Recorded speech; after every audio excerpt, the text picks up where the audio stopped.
Hello po, magandang araw po sa inyo na ito na naman po si Tatang Jo upang magpaabot na naman ng mga impormasyon tungkol pa rin po sa pangkalusugan ng pag-usapan po natin sa ngayon.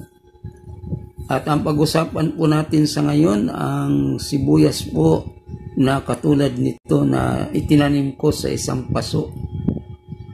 At nagulat ako na ang sibuyas pa lang ito ay namumulaklak din pala siya. At makita natin sa isang paso. Paganda pa lang mamulaklak ang sibuyas na ito. Yung maliit na sibuyas. At nakita natin bakagandang mamulaklak. Alam po ba ninyo na ang sibuyas na ito ay mahalaga rin pala sa atin yun? Pero bago yun, pag-usapan natin, pakisuyo muna po na pakisubscribe kay Tatang Jo TV. Ito po ang ating pag-usapan ngayon sa pinakita ko sa inyo na tanim ko sa may paso na sibuyas na ito. Na malaking gulat ko na namulaklak pala ang sibuyas na ito at napakagandang bulaklak na makita natin ito.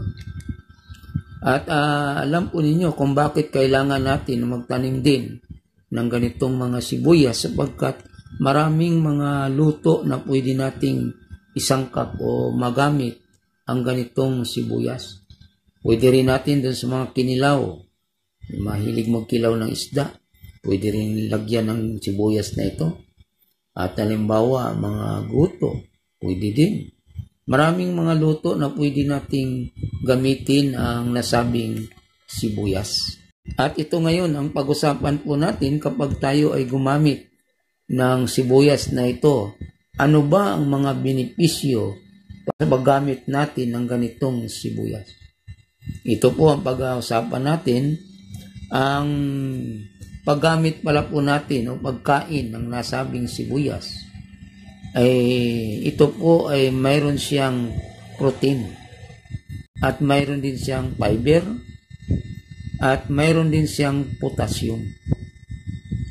At bukod doon, nagtataglay din po siya ng calcium, magnesium at iron. Sabihin na maraming tulong na maaaring tumulong sa pampalakas o sa ating mismong katawan. At hindi lang po yun, nagtataglay po siya ng vitamin E. Vitamin dun sa ating mata. Maaaring tumutulong na maaaring luminaw yung ating mata.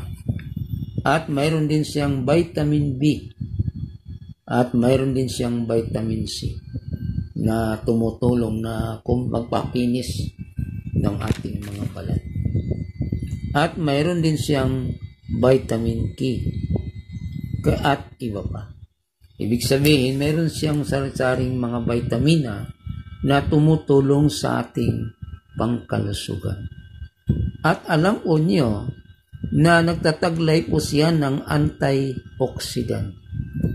Maaaring tumutulong kung mayroon mang iba tayong mga naramdaman ay tumutulong ito kapagkat naitaglay siya ng antioxidant. At mayroon din po siyang anti-cancer property. Matulungan tayo. Kung mayroon mang namumuong mga cancer cell na sa ating sarili, maaaring hindi tumutuloy sapagkat tulungan po tayo sa pagkain natin ng sibuyas na ito.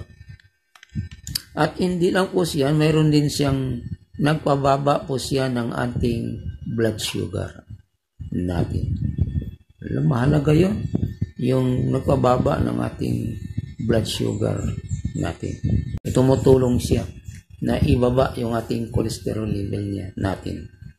At mayroon din siya kapag tayo ay may problema sa asma. Maring magandang tumulong, magandang kumain tayo o kumagkilaw ng mga sibuyas na ito, ay lagay sa ating mga kinakain sapagkat tumutulong ito na matulungan tayo na huwag malimit, sumpungin tayo ng asma. Maaaring makatulong na hindi na tayo magkaroon ng asma. Diba? Kaya maraming mga tulong sa ating pangkalusugan ang nasabing pong sibuyas. At yun lang mga kabraso ang nais kong pinabot sa inyo. Sana mga impormasyong ito ay makatulong sa ating mga pangkalusugan. At maraming salamat sa inyong pag-subscribe sa akin. At yung mga hindi pa po nakapag-subscribe, pakisuyo po na pakisubscribe kay Tatang Jo TV. Muli, magandang araw sa inyong lahat.